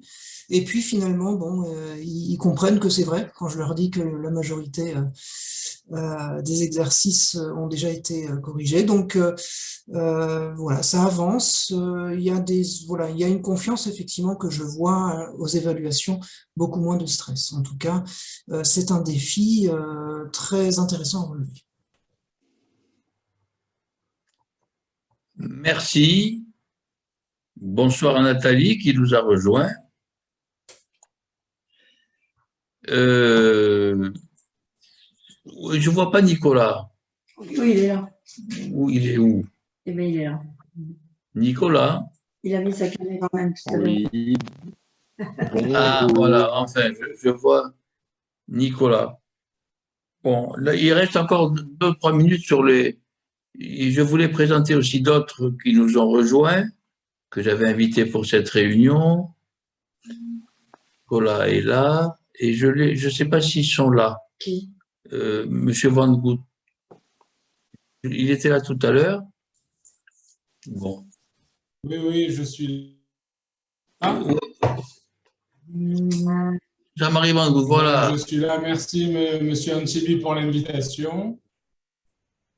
Voilà, sinon, c'est juste 2 mots, les nouveaux venus qui viennent à cette réunion. 2 mots de présentation très rapidement, parce qu'après, on va passer à l'autre point de l'ordre du jour. Allez-y. Je suis chef d'établissement d'un lycée polyvalent privé qui s'appelle Jules Froment à Aubenas, en Ardèche. Les réformes récentes tendent de la voie générale technologique et professionnelle et accentuées par la Covid-19 avec le contrôle continu qui a pris un essor important, font que la question de l'évaluation redevient centrale au sein de l'établissement. Dans la préparation du plan de formation de l'année prochaine, donc j'ai sollicité M. Antibi, que je remercie déjà d'avoir accepté donc pour faire une intervention de hauteur par rapport à l'évaluation et ce qu'elle peut devenir dans le système éducatif et surtout tout ce qu'elle peut apporter, notamment en termes de bienveillance pour nos jeunes dans le cadre du lycée, dans le cadre du parcours dans lequel ils sont. Voilà. Merci, Monsieur Van Gout, et merci pour votre participation. Alors, je propose, en répétant que de toutes les manières, les témoignages de coordonnateurs académiques, il y aura le rapport d'activité, il y a encore une autre réunion, il y en a qui sont intervenus. Je préfère laisser la priorité maintenant à notre ami Nicolas Palombo, qui est le coordonnateur pour le Luxembourg. Coordonnateur EPCC et Constante Macabre pour le Luxembourg. Alors, bonjour Catherine Ibanez de la part d'Annie Burnouf. Ah ben oui, voilà, ben ça va, c'est tout. Nicolas, est-ce que tu es prêt? Oui, bonjour, est-ce que vous m'entendez bien? Oui. Oui, juste un petit mot, 20 secondes. Nicolas, ça doit faire une bonne dizaine d'années qu'il est dans notre mouvement. C'est un pilier de notre mouvement. Il met en place la Constante Macabre, enfin la Constante Macabre, non, pas la Constante Macabre. Il met en place le PCC et il enseigne la formation des maîtres et le coordonnateur donc pour le Luxembourg de notre mouvement. Il fait un travail remarquable. Je le remercie avant même d'entendre ce qu'il va dire. Vas-y, Nicolas, tu as la parole. Merci beaucoup, André. Donc, je me présente très brièvement. Palumbo Nicolas, je suis tout d'abord enseignant de français dans le secondaire. Comme André vient de le dire, de la formation des jeunes stagiaires de français qui souhaitent donc intégrer le secondaire. Et je suis également... Oui. Pardon, juste une remarque, en fait, ça oui, grésille de mon côté. Je ne sais pas si c'est le cas pour tout le monde. Oui. Mais on le voit. Il n'y a pas de caméra, Nicolas. Et il y a un écran noir. Ah oui. Ma caméra est allumée. Ma caméra est... Oui, mais ça disparaît quand même. Je vois moi-même que mon image apparaît brièvement. Bon, mais déjà avec et ton pour les image, grésillements... Au moins qu'on voit ton image. Déjà, on comprend mieux ce que tu dis. C'est très bizarre. Et pour les grésillements, moi, je les entends en fait depuis que je suis connecté. Donc, peu importe qui parle, j'entends beaucoup de grésillements. Voilà, désolé si vous les entendez quand je parle, mais voilà. On essaye comme ça? Mais de toutes les manières, on a un choix limité. Vas-y, quand on n'a pas le choix, c'est reposant, comme ça on n'a pas à réfléchir. On y va comme ça. Voilà, vas-y. Très bien. Voilà, donc je vais juste essayer ceci pour la caméra, mais je vois que ça ne change pas grand-chose. Donc, ce que je disais, c'est que voilà, je conseille également les jeunes enseignants, je les suis voilà, dans les différents établissements. Donc, je voyage à travers le beau pays, le petit Luxembourg, le petit pays qui s'appelle le Grand-Duché. Et c'est plus précisément depuis février 2016 que j'ai pris en charge de manière plus suivie et de manière plus contrôlée la mise en place de l'EPCC au Luxembourg. Donc, nous avons invité André Antibi et Corinne en février 2016 pour une intervention qui se situe à Dudelange. Et ensuite, les interventions se sont enchaînées dans d'autres lycées. Donc, je n'ai pas un chiffre exact, mais André et Corinne ont dû intervenir à peu près une dizaine de fois au Luxembourg. Il faut savoir qu'il y a 36 établissements secondaires.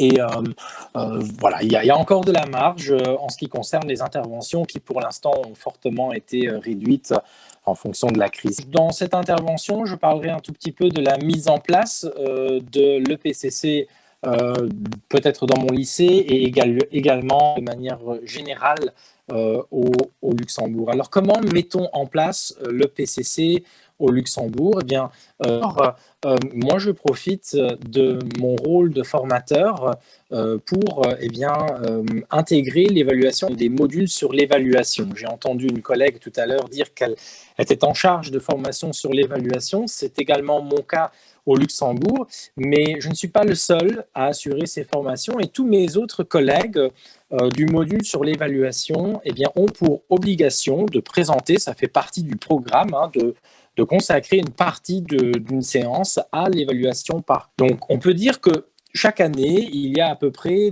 200 nouveaux enseignants qui découvrent l'évaluation par contrat de confiance. C'est-à-dire que tous les enseignants qui passent par l'Institut de formation de l'éducation nationale découvrent à un moment donné l'évaluation par contrat de confiance. Pour ceux qui souhaitent approfondir le sujet, c'est moi-même qui m'en occupe, une séance, un module à option qui dure 6 heures et qui me permet donc de travailler vraiment de manière plus précise avec les enseignants qui souhaitent mettre en place l'évaluation par contrat de confiance. C'est un module qui m'intéresse beaucoup et d'ailleurs demain, j'ai le grand honneur de pouvoir réassurer mes formations sur l'évaluation par contrat de confiance.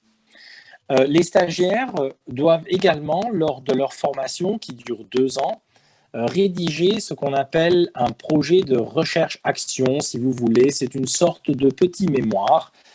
J'insiste sur petit, ce n'est pas un travail d'une grande envergure. Et là, je dois dire que l'EPCC rencontre chaque année beaucoup de stagiaires qui me demandent ou qui demandent à quelqu'un de notre équipe EPCC au Luxembourg de suivre des travaux. Ça nous donne des résultats intéressants, que ce soit en anglais, que ce soit en chimie, que ce soit en géographie, en français et en histoire. Nous avons donc des stagiaires classe de l'EPCC qui font une analyse de leur travail et qui présentent donc ce projet à d'autres collègues. Et souvent, les retombées sont positives et on reçoit quelques demandes pour intervenir dans des petits ateliers dans les écoles. Alors, pour les grandes formations, nous faisons toujours appel à André et à Corinne. Pour les petits ateliers, on s'était mis d'accord qu'Andrea Fiorucci pouvions les assurer. Dans mon établissement, suite au passage d'André et de Corinne avec l'accord de mon directeur, je propose à la fin du mois de septembre, début du mois d'octobre, une formation pour initier les jeunes enseignants. On fait ça depuis 2017, donc chaque année, on a une dizaine, une quinzaine de noms, donc découvrir l'évaluation par contrat de confiance et beaucoup d'entre eux, pas tous, mais beaucoup d'entre eux se lancent et décident de la mettre en place. Ce que je peux également vous dire, c'est que l'EPCC fait son bout de chemin au Luxembourg. Elle se développe, elle se met en place lentement, mais sûrement. Et à titre d'exemple, j'aime la création d'une nouvelle école, qui est une école européenne, qui s'intitule l'École internationale de Mondorf-les-Bains. C'est une école qui a été créée il y a 2 ans. Et dans cette école, l'EPCC figure dans le concept pédagogique de l'école. C'est un cas un peu spécial parce que dans cette école-là, les enseignants sont obligés, ils sont forcés par place le PCC. Donc, pour un petit peu à la réunion d'aujourd'hui, j'ai interrogé mon collègue qui travaille dans cette école-là. Il me dit que eh bien, le caractère obligatoire de l'EPCC rend la situation plus problématique. Problématique pourquoi? Eh bien, parce que ça vient d'en haut, hein, c'est un système top-down, donc chaque enseignant qui là n'a pas le choix, c'est-à-dire qu'il ne va pas mettre en place le PCC parce qu'il y croit vraiment. Certains, certainement, mais pas tous. Donc, il y a tout un travail aussi à faire au sein de cet établissement-là où le PCC est devenu quelque chose d'obligatoire. Un autre élément que j'aimerais mettre en évidence quant à la mise en place de l'EPCC, c'est que, eh bien, depuis la crise sanitaire au Luxembourg, également commencé à constituer un réseau d'enseignants, constitué donc de jeunes stagiaires, constitué d'enseignants titulaires, qui nous permet de rester en contact. Nous faisons ça en passant par Microsoft Teams, qui est la plateforme qui nous est mise à disposition par notre ministère. Il y a à peu près une quarantaine, une cinquantaine d'enseignants. Nous profitons de ce canal pour partager les entrées, les articles des membres du groupe, pour partager les invitations au colloque annuel. Donc, ce groupe-là nous permet quand même de rester en contact après les séances de formation et c'était un besoin qui émanait des participants. Et puis, tout à l'heure, j'ai entendu donc parler de sondage. Est-ce que la constante macabre est terminée sur ce point-là? Alors, je peux affirmer avec certitude, malheureusement, hein, qu'elle est présente au Luxembourg. Jusqu'à présent, nous avons interrogé 179 enseignants et nous avons 172 enseignants qui confirment l'existence de la constante. J'ai 7 enseignants qui ont coché « je ne sais pas ». Donc, nous avons 0 enseignant qui pensent que la constante macabre n'existe pas. Et j'aimerais insister sur les 7. Alors, je fais le questionnaire de manière anonyme, mais souvent les gens me le remettent en main propre. Donc, je vois, et quand je vois qu'ils cochent « je ne sais pas », je leur dis leur choix. Et ils me disent souvent: mais Nicolas, tu as demandé si la constante macabre existe au Luxembourg. Or, moi, j'ai fait mon parcours scolaire dans un autre pays. Et c'est parce que ta question porte sur le Luxembourg et que je ne peux pas m'exprimer et que j'ai donc mis « je ne sais pas ». Et lorsque je leur demande après, voilà, et dans ton pays, est-ce qu'en tant qu'élève, tu as vécu, là, me disent oui. Donc, ce sont souvent soit des Français, soit des Belges, soit des enseignants allemands. Donc, voilà, 179 enseignants sondés, 172 confirment l'existence et 7 personnes disent qu'ils ne savent pas si elle existe pour des raisons voilà, de cursus, hein, des raisons géographiques de cursus. Donc, je pense que ce combat mérite vraiment qu'on s'y attelle et c'est pour ça que je suis, comme André l'a dit, un membre fidèle de ce mouvement et qu'au Luxembourg, eh bien, j'essaye coordonner tout ce qui peut se faire au niveau de la constante macabre et de l'évaluation par contrat de confiance. J'espère que ça a été au niveau du son, au niveau de l'image, ça bloque toujours chez moi, mais je vous remercie pour votre attention supposée.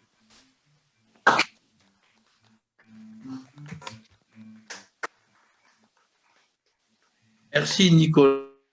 Alors, comme Merci Nicolas est modeste, je vais dire certaines choses qu'il n'a pas osé dire. Quand il met le PCC en place, il le fait, voilà, on voit le visage de Nicolas, il le fait avec sa personnalité, c'est-à-dire quelque chose de remarquable. Il travaille beaucoup plus que quand on met le PCC normalement, en français. Alors, en 2 minutes, peut-être moins, tu dis pourquoi ça m'avait impressionné ta manière de mettre le PCC en place, rapidement. C'est-à-dire, tu donnes la liste, vas-y, reprendre. Bien, en fait, ce n'est pas très compliqué de mettre en place le PCC. Il suffit de suivre le modèle à la lettre.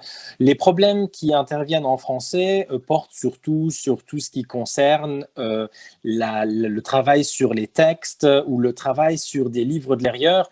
Lorsqu'on lit La peste de Camus, ben voilà, comment est-ce qu'on va mettre en place le PCC ? Donc moi, je trouve que c'est assez évident de mettre en place le PCC, même en classe de terminale. Ce que je fais en quelques mots, hein, c'est que je donne les sujets d'examen des annales du bac à mes élèves, je les répartis en groupes. Je fais par exemple 4 groupes. Chaque groupe va travailler sur un sujet, va élaborer un plan, va rédiger le texte. Je vais ramasser les 4 dissertations qui ont été rédigées. Comme il y en a 4, puisque je ne regrouperai pas énormément de temps, j'en fais ce que j'appelle une évaluation formative. Donc, je vais évaluer cela de manière formative avec des commentaires, ajouter ce qui manque et ce qui me paraît important.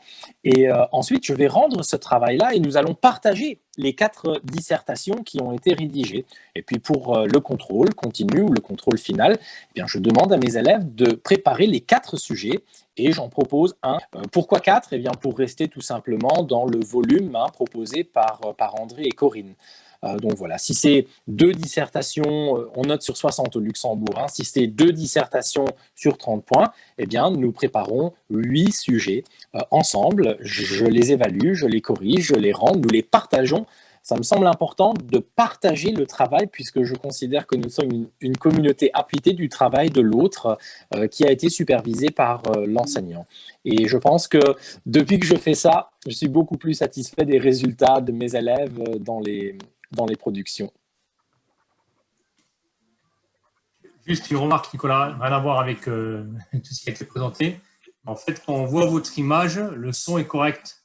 Par contre, quand l'écran devient noir, le son grésille. Pour la suite des questions. Merci. Merci beaucoup. Connecté sur un iPad, je ne sais pas si c'est la connexion ou pas, mais... Non, mais Nicolas, voilà. C'était très bien. C'était très bien. En plus, maintenant, on voit ton visage. Alors, c'est parfait. S'il y a une petite question ou deux. Oui. Gérard. Oui, j'étais très intéressé par le protocole que vient de décrire Nicolas pour quelque chose qui, en fait, relève d'une activité de création, même si, évidemment, il y a une certaine restitution de connaissances, forcément, mais il y a une activité de création. Et donc, ce qu'il dit, s'agissant du français, me paraît intéressant à regarder de plus près et en particulier à transposer peut-être dans d'autres disciplines. C'est Yviane qui parlait tout à l'heure aussi d'activités complexes qui ne sont pas simplement la restitution de connaissances. Et donc, c'est un thème qu'on a déjà mis à l'ordre du jour de l'un de nos ateliers de colloques, activités de création, mais ce sujet n'est évidemment pas clos et je crois que c'est très intéressant de continuer à partager nos expériences en ce domaine. Merci. Merci Gérard. Il y a encore quelques minutes pour d'autres interventions, mais j'aimerais saluer… André, oui. Si je peux me permettre, c'est Nathalie. Mais je sais, mais oui, mais… Est-ce que je peux… Oui. Enfin, voilà. Attends, mais je vais te donner la parole, Nathalie, 2 secondes, parce que j'étais en train de présenter un nouveau… Rassure-toi, j'avais l'intention d'ailleurs… C'était pour une question à Nicolas. C'était pour… C'était par rapport à Nicolas, mais c'est pas grave. Vas-y. Oui, vas-y, Nathalie, vas-y. Je voulais juste intervenir parce que justement, je trouve vraiment intéressant que Nicolas intervienne en formation des enseignants et j'allais dire qu'il leur fasse subir le PCC. C'est plutôt, en fait, il fait en sorte que les étudiants soient confrontés à cette modalité d'évaluation. Et la question de savoir dans quelle mesure ça impacte leur pratique d'évaluation à eux, et ça, c'est une vraie question. Est-ce que Nicolas, tu as des éléments là-dessus ? Alors, merci Nathalie pour ta question. Alors, à part les éléments qui figurent dans les travaux de recherche, dans le projet de recherche pédagogique, je n'ai pas plus d'éléments. J'entends beaucoup de collègues me dire « Ah, je mets en place le PCC ». Le PCC semble inspirer les collègues, mais voilà, pour l'instant, je n'ai pas les moyens de compiler toutes ces réactions d'enseignants dont j'ignore parfois qu'ils mettent en place le PCC. Moi, je peux uniquement faire le suivi de ceux que j'ai en formation et également donc le suivi de ceux dont je suis le projet pédagogique. Mais voilà, il y en a beaucoup d'autres qui mettent en place le PCC et là, pour l'instant, je n'ai pas du tout les moyens de... Mais tu me donnes une idée, hein, je pourrais réfléchir à un moyen pour voilà, essayer ce que j'ai fait. Hein, je ne l'ai pas dit tout à l'heure, mais j'ai fait beaucoup d'interviews ces dernières années. J'ai interviewé des élèves, j'ai interviewé des directeurs d'établissement, j'ai interrogé des enseignants. Je pourrais peut-être voilà, faire des sondages en passant par les directions. Je connais de nombreuses directions dans mon pays pour faire un sondage qui met sérieusement en place le PCC et poursuivre une série d'interviews. Alors, il faut dire que c'est très chronophage, ça prend beaucoup de temps, mais je suis persuadé qu'on pourrait...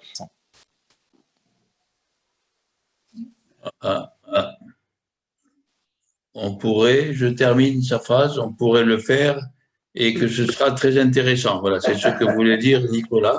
Ah oui, merci, merci. Je cautionne. Non, moi, je voulais... Merci Nathalie pour ta question, mais c'est une question d'ailleurs, c'est au-delà du Luxembourg, c'est une question qu'on pourrait se poser un peu partout. C'est-à-dire, on n'a pas des résultats très précis là-dessus. Par exemple, quand on fait des conférences avec Corinne, quels sont ceux qui pensent mettre en place le PCC, mais après, est-ce qu'il y a un suivi de tous ces profs? Est-ce qu'ils le mettent, comment ils le mettent en place? Parce qu'aussi, il y a plusieurs manières de le mettre en place. Moi, je voulais, avant de redonner la parole pour des questions à Nicolas, avant d'oublier, parce que j'ai le plaisir de faire la connaissance de Laure Maillefaux, je vous salue. Merci d'être parmi nous. Et si vous voulez, parce que je vais vous présenter quelques nouveaux qui viennent à nos réunions, si vous voulez dire quelques mots. Et vous avez le micro coupé, voilà. Dire deux petits mots là, de présentation. Alors, bonjour à tous. Moi, je suis enseignante de formation, donc enseignante d'anglais. Je suis formatrice de formateurs. Lors de cette formation, j'ai beaucoup étudié justement l'évaluation. Et c'est vraiment un point qui, moi, m'interpelle énormément. Donc voilà, quand j'ai eu l'occasion de discuter avec André, c'était avec un grand plaisir que j'ai voulu me joindre à vous, ne serait-ce que pour entendre ce qui se fait et puis voilà, avancer aussi. J'entends qu'il y a des formations de formateurs et c'est vrai que moi, ce n'est pas un point que j'ai abordé jusqu'ici avec les formateurs, mais c'est une question qui se pose pour nous, notamment de travailler sur... on fait de la recherche-action avec Édouard Jantaz de l'Université de Genève et Nicolas Bressou. Et mon point suivant, c'était de faire de la recherche-action, notamment sur l'évaluation. Donc, tout ce qui se dit ce soir, c'est très intéressant pour moi parce que ça me donne des idées. Voilà. Merci Laure et bienvenue parmi nous. Voilà. On revient. Et pour garder le time, on a encore plein, on a plein de temps. Beaucoup, il nous reste au moins 4 minutes, donc on a le temps. D'autres questions pour Nicolas, si vous en avez.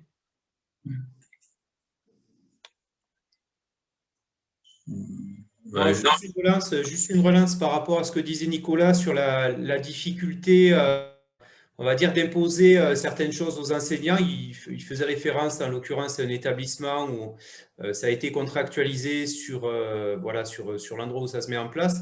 Et c'est un point qu'on a souvent abordé, puisqu'on avait de mémoire souvent la question qui était posée sur les colloques, en nous demandant de finalement faire imposer quelque part la pratique de l'EPCC. On avait toujours effectivement mis en avant la difficulté que ça pouvait poser et le fait de davantage croire à des initiatives en termes de formation. Voilà, donc c'était pour relancer un petit peu par rapport à la problématique qu'avait mise en avant tout à l'heure Nicolas sur son intervention.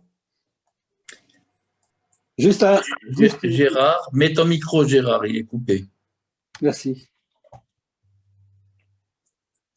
Oui, vous m'entendez? Oui. D'accord. Non, parce que j'ai deux fenêtres. En ce qui concerne le caractère obligatoire de l'EPCC tel que Nicolas l'a décrit, effectivement, ça peut apparaître comme un peu rigide par rapport à un certain nombre de collègues.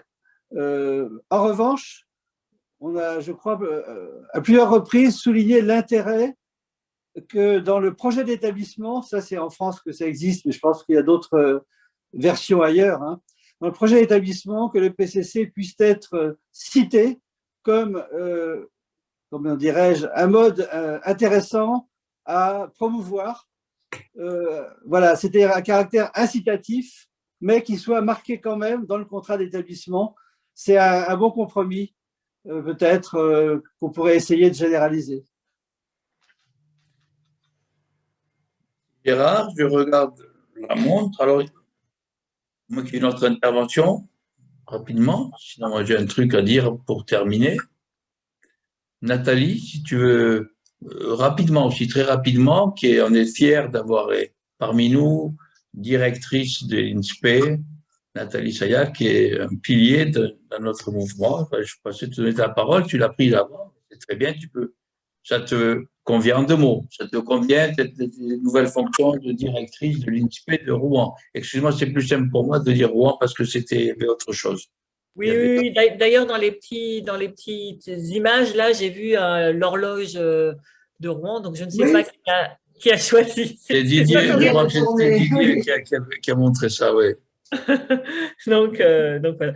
Non, mais c'est vrai que la question, une question importante pour moi, c'est aussi à la fois donner à voir et proposer, et montrer ce dispositif qui est spécifique et qui comment dire, au-delà des résultats, c'est vrai qu'il positionne différemment les élèves, et ça, je crois que c'est extrêmement important. Et ce qui m'importe, la question que je me pose, moi, c'est celle que j'ai exprimée autour de ma question à Nicolas et dans ma proposition que j'ai fait aussi alors, c'est de voir comment justement ce qui est proposé en termes de PCC, comment est-ce que ça perdure, est-ce que ça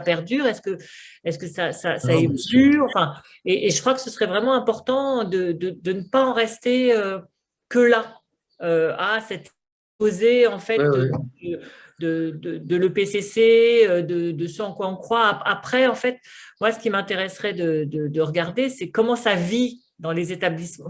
Il y a plein de collègues d'établissements, hein, donc mais ceux qui sont là, en fait, ce sont ceux qui sont motivés, et ceux qui… Voilà, tu as évoqué plusieurs piliers. Non, mais c'est sûr que c'est une piste intéressante là, que tu proposes, mais ce n'est pas facile à réaliser, mais ça vaut le coup de s'y lancer. Mais c'est pour ça que j'ai proposé à Laure et Nicolas qu'on…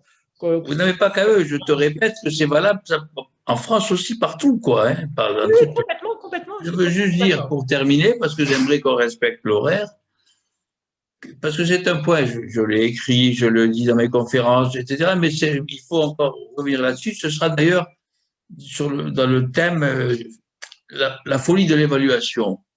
C'est-à-dire qu'il y a beaucoup de collègues qui n'osent pas mettre le PCC en place, mais il y en a de plus en plus quand même qui le mettent. Il y en a plus de 50 000, c'est pas rien, quand même, ça avance. Notre dossier avance bien. Mais quand même, il en reste encore à convaincre. Je pense qu'on ramène tout à l'évaluation. C'est-à-dire, il y en a qui ont peur, ils se disent, ça y est, on voit ce qui se passe quand on fait nos conférences avec Corinne. Toutes les questions portent sur le point suivant, alors qu'on a présenté le PCC, qui ne concerne qu'un 12e du temps scolaire. L'heure d'évaluation, il y a 3 heures par semaine, il y a un 12e du temps scolaire. Tout se passe comme si on leur avait dit que tout notre enseignement va consister à des activités de restitution, l'élève à l'identique, etc. C'est une aberration. Ça, c'est un point qui sera très fort dans au colloque.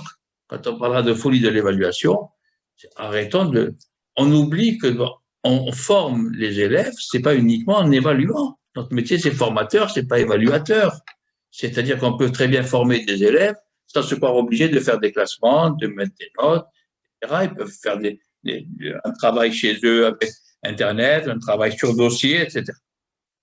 Je voulais juste rappeler ce point parce que c'est un point qui me semble essentiel. Le PCC, ça fait bosser les élèves, donc ça vaut le coup de le mettre en place, de supprimer la constante macabre, mais il reste 11/12e du temps scolaire où on doit faire de l'évaluation formative, dès qu'on enseigne, on va voir la réaction des élèves. Voilà, je voulais terminer en précisant ce point. Alors moi, on a dépassé de 3 minutes, j'aimerais qu'on respecte les horaires, parce qu'il y aura encore une autre réunion, puis si vous êtes d'accord là-dessus, ne pas prolonger parce qu'il y en a qui ont des impératifs. Est-ce que ça vous convient d'arrêter en respectant à peu près l'horaire, comme on le fait?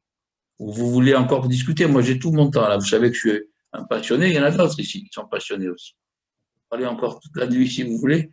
Mais est-ce qu'on on fait ce que je propose, c'est-à-dire qu'on respecte l'horaire?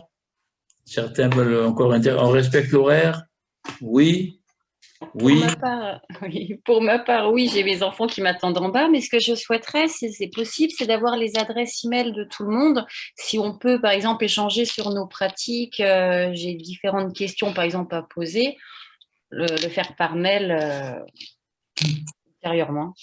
Très bonne suggestion, avec une petite réserve quand même. C'est-à-dire, là, je pensais, merci pour votre intervention, je pensais le proposer par rapport aux conférences auxquelles on a été. Déjà, on peut poser des questions aux conférenciers. Donc, on pourra envoyer, si les conférenciers sont d'accord, ce sera en plus enregistré. Vous l'aurez sur le site, en plus, tout ça. Et ça, je propose déjà, si les conférenciers sont d'accord, vous êtes là les trois, si certains veulent vous poser des questions, vous pouvez recevoir des mails et vous répondez. Non, ça c'est un premier point. Est-ce que vous êtes d'accord avec ça? Gabriel, Yviane, Nicolas? Donc ça, et merci parce que j'allais oublier de le dire, de le proposer.